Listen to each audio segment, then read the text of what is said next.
कपड़े धोने वाली बहू। शादी के पहले से ही विभा को कपड़े धोने का बड़ा शौक था। कभी नल के नीचे तो कभी तालाब के पास। अरे मेरी नीली वाली लुंगी नहीं दिख रही है। विभा की अम्मा, कहाँ रखी है लुंगी? अरे वो तो विभा ने परसों ही धोकर रखी थी आपकी अलमारी में, देखो वहीं होगी। वो ना मैंने आज धो दी, मुझे लगा कि गंदी हो गई होगी। अरे कैसे गंदी हो गई थी? उसे तो मैंने पहना भी नहीं। हे भगवान, इस लड़की के कपड़े धोने की आदत से परेशान हो गया हूँ मैं। जितना तो घर में राशन नहीं आता उससे कहीं ज्यादा डिटर्जेंट पाउडर का खर्चा है। इसकी शादी करवा दो, शादी जाए अपने घर में ही करे काम, फिर चाहे घर के कपड़े धोने हो या पूरे गांव के। हाँ ठीक बोल रही हो, देखता हूँ मैं कोई लड़का। वो दिन भी आ जाता है जब विभा को देखने लड़के वाले आ जाते हैं। लड़की मुझे अच्छी लगी। होने वाली सास कहती है, बेटी अगर कुछ पूछना है तो पूछ लो। वैसे तो हमारी लड़की बहुत ही शर्मीली है, जो बोल दो वो मान लेती है, इसे क्या पूछना होगा। अरे कैसी बात कर रही हो माँ, मुझे इन लोगों के घर रहना है, सवाल तो कई है। हाँ हाँ बेटा पूछ लो ना, क्या पूछना है। आप लोगों के घर कपड़े कौन धोता है? सास का मुंह बन जाता है। देखो अगर तुम ये कहना चाहती हो कि तुम्हें कपड़े धोने नहीं आते तो सुन लो, कपड़े मैं ही धोती हूँ, लेकिन तुम्हारे आ जाने के बाद मैं रुमाल तक नहीं धोऊंगी। अरे चुप रहना भाग्यवान, बहू बेचारी घर आई नहीं, उसे डराना शुरू कर दिया। वो क्या है ना बिटिया, अभी तक तो ये कल्लू की माँ ही धोती थी, लेकिन अब तुम्हारे पापा तो दहेज में वॉशिंग मशीन देंगे ही। तभी विभा की माँ बोल पड़ती है, सवाल भी पूछा तो क्या। वैसे भाई साहब, मशीन की तो फिर भी कपड़े धोने की कैपेसिटी होती है, मतलब जो बिटिया दे रहे हैं ना विभा, इसे कपड़े धोने का बहुत शौक है। ये आप लोगों के क्या आस पड़ोस गांव मोहल्ले सबके कपड़े धो दे और उफ तक ना करे। बाहर देखा नहीं आपने कितने कपड़े सूख रहे हैं, सब हमारी बिटिया ने ही तो धोए हैं। बस भी करो ना माँ, शर्म आ रही इतनी तारीफ सुनकर।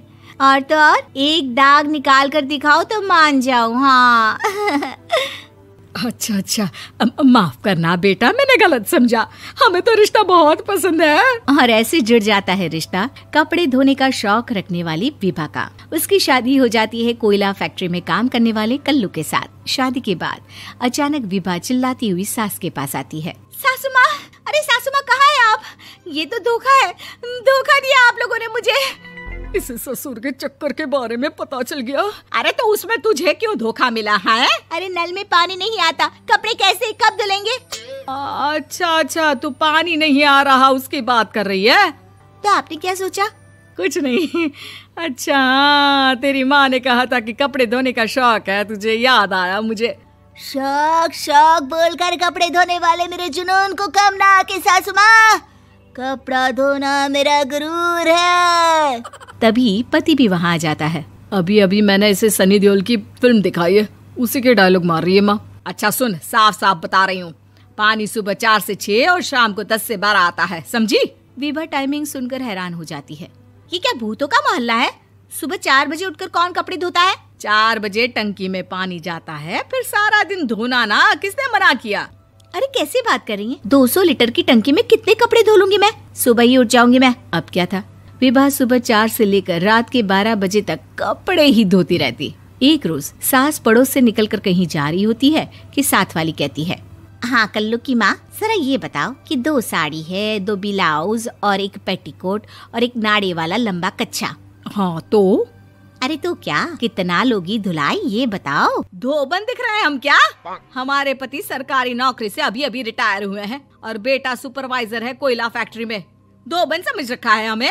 हाय रे कल्लू की अम्मा, माफ कर दो, वो तो मोहल्ले में यही सब बता रहे थे कि तुमने बहू को कपड़ा धुलवाने के काम में लगा दिया है। सास को पड़ोसन की बात सुनकर गुस्सा आ जाता है। वो घर पहुंचती है जहां घर के बाहर ही इतने सारे कपड़े सूख रहे होते हैं जितने कि किसी धोबन के घर पर। अरे ओ कल्लू की दुल्हन, बाहर निकल। माँ जी यहीं आ जाओ, बाथरूम में चादर धो रहे हैं हम। अरे अभी हम धोते हैं, तुमको बाहर निकलो। ये आस पड़ोस वाले बोल रहे हैं कि हम बहू से कपड़े धुलवा धुलवा कर उसे कपड़ा धोने वाली बना दिए हैं। अरे छोड़ो ना माँ जी, किन लोगों की बातों में आती हो? आस पास के लोगों का तो काम ही होता है कि वो किसी तरह सास बहू को लड़ा दे।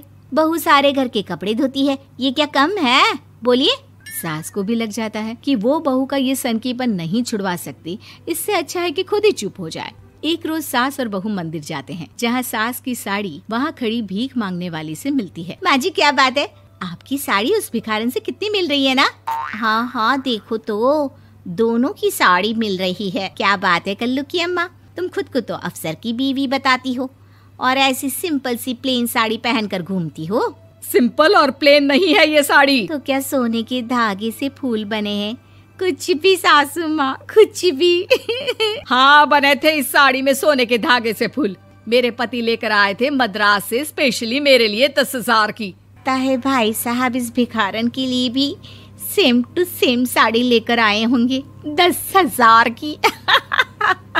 सास उस वक्त तो कुछ नहीं कहती, लेकिन बहू के साथ घर आती है और अलमारी से एल्बम निकाल कर लाती है। ये साड़ी देख रही है, ये वही साड़ी है जिसे मैंने अभी पहना था। इस साड़ी में ये जो चमकदार फूल दिख रहे हैं ना, ये सोने के धागों से काढ़े गए हैं।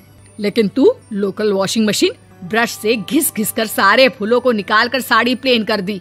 मुझे माफ कर दीजिए सासू माँ। और तो और, जब मैंने तुझे तेरी गलती के लिए कुछ नहीं कहा, लेकिन तूने तो सबके सामने मेरा मजाक ही बना दिया। क्यों? बहू को समझ में आ जाता है कि अब से उसका कपड़े धोना बंद।